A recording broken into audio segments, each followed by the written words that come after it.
Dans cette vidéo, je vais te montrer comment déterminer la différence de pression entre deux points d'un fluide au repos. Le fluide que nous allons étudier est de l'eau et nous allons aller au laboratoire déterminer la différence de pression en fonction de différentes profondeurs.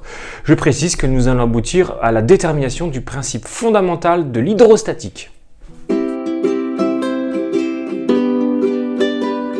Nous sommes au laboratoire et nous allons voir comment déterminer la différence de pression entre deux points dans un fluide au repos. Pour cela, je te présente un petit peu le matériel. Nous avons besoin d'une éprouvette graduée de 1000 ml, soit 1 litre, sur laquelle j'ai fixé une règle graduée de 0 à 30 cm. On voit que le 0 coïncide avec le niveau initial de notre eau. On a également besoin d'une capsule manométrique reliée à un pressiomètre qui nous mesure une pression en hectopascal. Et on peut d'ores et déjà voir que la pression atmosphérique dans le laboratoire est de 993 hectopascal. On va faire des mesures maintenant avec une profondeur qui va varier et on remarque que lorsque je mesure la pression, si la profondeur augmente, la pression augmente elle également. Je vais maintenant mesurer notre pression à 5 cm de profondeur. Et je vois que nous obtenons une pression de 996 hectopascal. Si je réalise maintenant une nouvelle mesure avec une profondeur de 10 cm,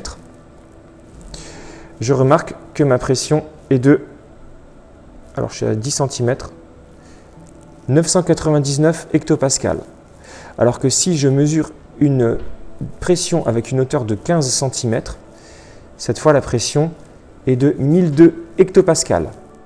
Au laboratoire, nous avons obtenu les différentes mesures de pression en fonction des différentes profondeurs. Je t'insère les résultats des mesures en haut à droite de l'écran. La première des choses que nous pouvons observer, c'est que lorsque la profondeur augmente, la pression augmente également. Je t'ai préparé derrière moi sur le tableau des calculs à réaliser qui consistent à calculer la différence de pression en fonction des différences de niveau. Je commence par le premier calcul à faire. Nous devons calculer la différence de pression entre le point B et le point C, ce qui est égal à 999 moins 996, qui nous donne un résultat de 3 hectopascal. Pour une différence de profondeur qui est entre le point B et le point C, qui est de 10 moins 5 cm, ce qui est égal à 5 cm.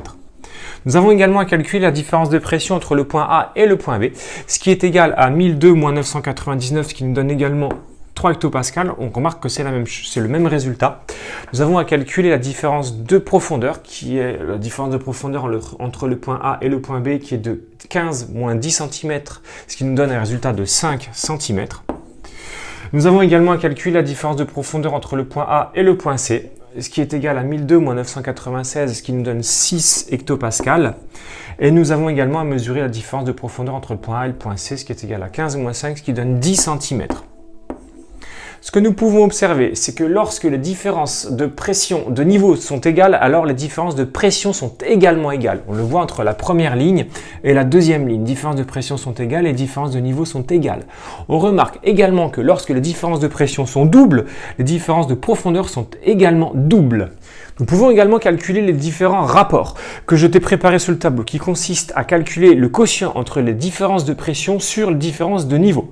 Je commence par le premier. P2B moins P2C, différence de pression du premier qui est égale à 3, que je vais diviser par H2B moins H2C, la différence de niveau entre ces deux points, cinquième. Nous obtenons la fraction 3 cinquièmes. Nous avons également à calculer la différence de pression entre le point A et le point B, qui est égale également à 3, que je vais diviser par la différence de niveau 5.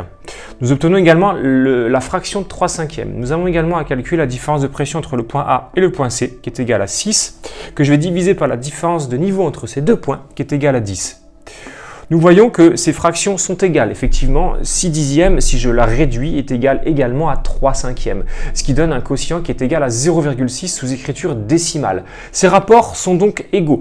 Nous pouvons donc en déduire que la différence de pression est proportionnelle à la différence de niveau entre deux points, ce qui nous mène à déterminer ce que nous appelons le principe fondamental de l'hydrostatique, que je t'inscris en haut à droite de l'écran, qui nous dit que la différence de pression P2A moins P2B entre deux points A et B d'un liquide au repos est donnée par la relation P2A moins P2B qui est égal à ρ. Alors la petite écriture, la petite lettre signifie ρ, se lit ρ, multiplié par G, l'intensité de pesanteur en newton par kilo, et multiplié par la différence de niveau, H2A moins H2B.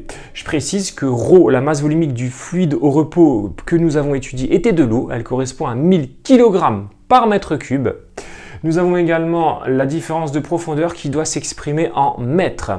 Voilà, je viens de te montrer le principe fondamental de l'hydrostatique. Alors travaille bien et n'hésite pas à t'abonner si tu souhaites voir d'autres vidéos.